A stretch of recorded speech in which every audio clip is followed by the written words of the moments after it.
Hey everybody, this is Ryan Redeemed. I am here at the Ark Encounter in Kentucky, and I want to show everybody the pre-flood world exhibit. Now what we got here is a mural of Adam and Eve and what the world was like back in those days. Pretty cool.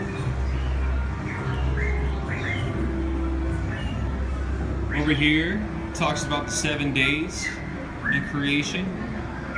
Day 1, Genesis 1 through 5. God created the earth and light.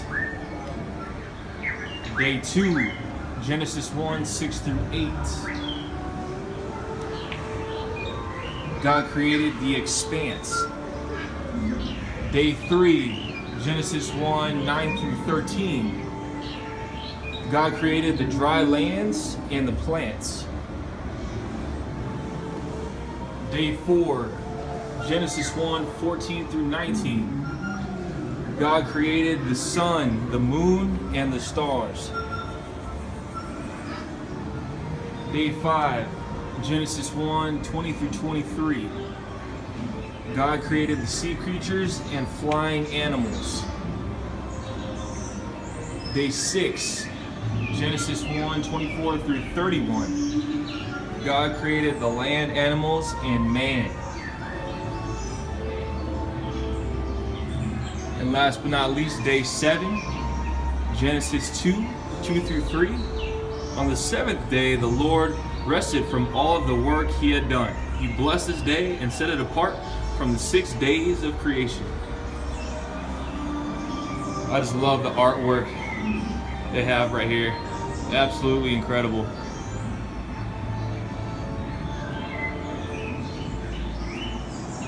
Now this talks about perfect humanity. God creates the perfect world. Genesis 1 through 31. God created man in his image, and humans were designed to reflect God's glory throughout his creation. Genesis 1, 26 through 27. Perfect authority. God gave man authority over this world, and he instructed Adam and Eve to exercise rule over the fish, birds, and land animals. Genesis 1:28. Perfect marriage. After creating Adam, the Lord made Eve from Adam's rib to be his perfect companion. Their marriage was originally flawless. Genesis 2:21 through 25. And now we have the fall. Man's rebellion corrupts creation. Genesis 2:16 through 37. One day the serpent tempted Eve. He told her that she would not die if she ate the fruit, but instead her eyes would be open and she could be like a god.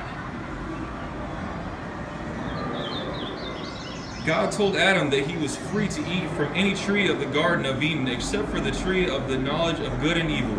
The Lord also warned him that the penalty for rebellion was death. When she saw that the fruit looked good for food, delightful to the eyes, and desirable for wisdom, Eve ate from it. She gave some of it to Adam, and he chose to eat it as well. Now we have the curse. Adam's sin brings death. Genesis 3:13 through 19. Adam's sin brought death and the curse into this world. The Lord reminded Adam that he would die. Man was created from the dust of the ground and would return to the ground upon death.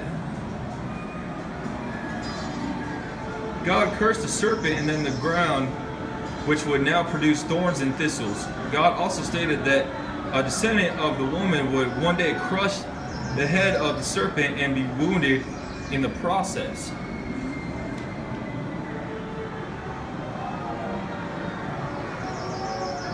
The expulsion. God banishes Adam and Eve. Genesis 3:22 through 24.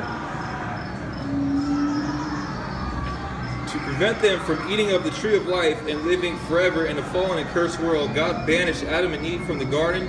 He set angelic beings called cherubim as guards with a flaming sword to prevent anyone from returning.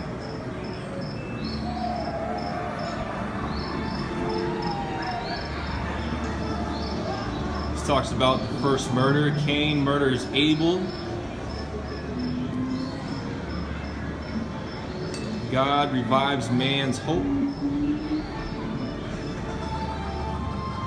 Man abuses God's given abilities. Man eventually spread across the earth, but rather than serving their creator, they became exceedingly wicked. In a little over 1,650 years, they had grown so vile that God judged the world with the global flood.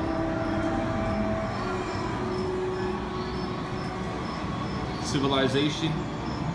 Cain built a city that named it after his sons Enoch. Polygamy. Lamech took for himself 2 wives. One was named Ada and the other was named Zillah. Music. Metalworking. Giants. And violence.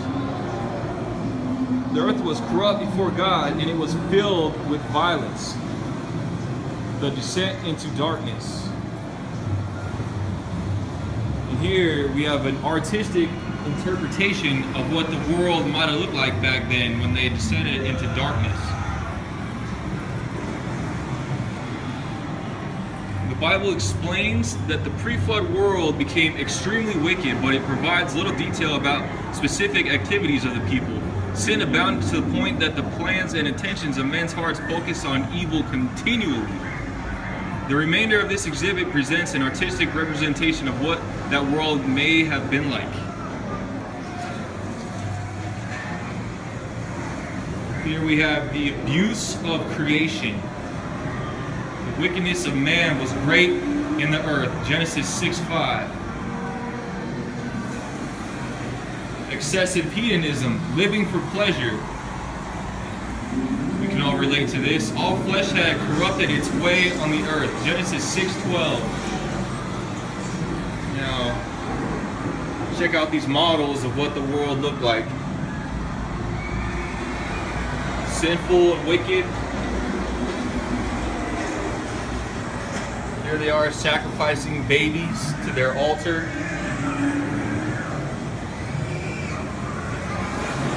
Boundless brutality, devastation of war. The earth was corrupt before God and filled with violence. Here comes the divine judgment. Jesus spoke about the days prior to the flood in Matthew 24:37-39. He said that the people went about their regular activities, eating, drinking, marrying, and giving in marriage until the day Noah entered the ark. They were unaware of the coming judgment until the flood swept them all away. Jesus also likened the state of the world at the time of his return to the condition of the world in the days of Noah. And if you guys look at the news, you'll see that we are in the days of Noah again. There's an increase in wickedness, rebelliousness. People are turning their backs towards God. And judgment is coming before Christ's return. That is a mural of the Great Flood in Noah's Ark. Just beautiful artwork here at the Ark Encounter. I hope all you guys can check this out for yourself. It is absolutely incredible. And now,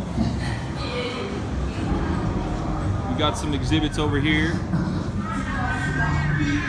Cages of animals, what it might have looked like on Noah's Ark.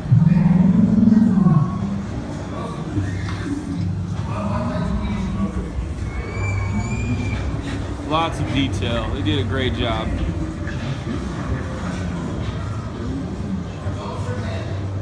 Alright guys, that's it for that exhibit. This is Ryan Redeemed. In him we have redemption through his blood, the forgiveness of sins, in accordance with the riches of God's grace. Peace guys.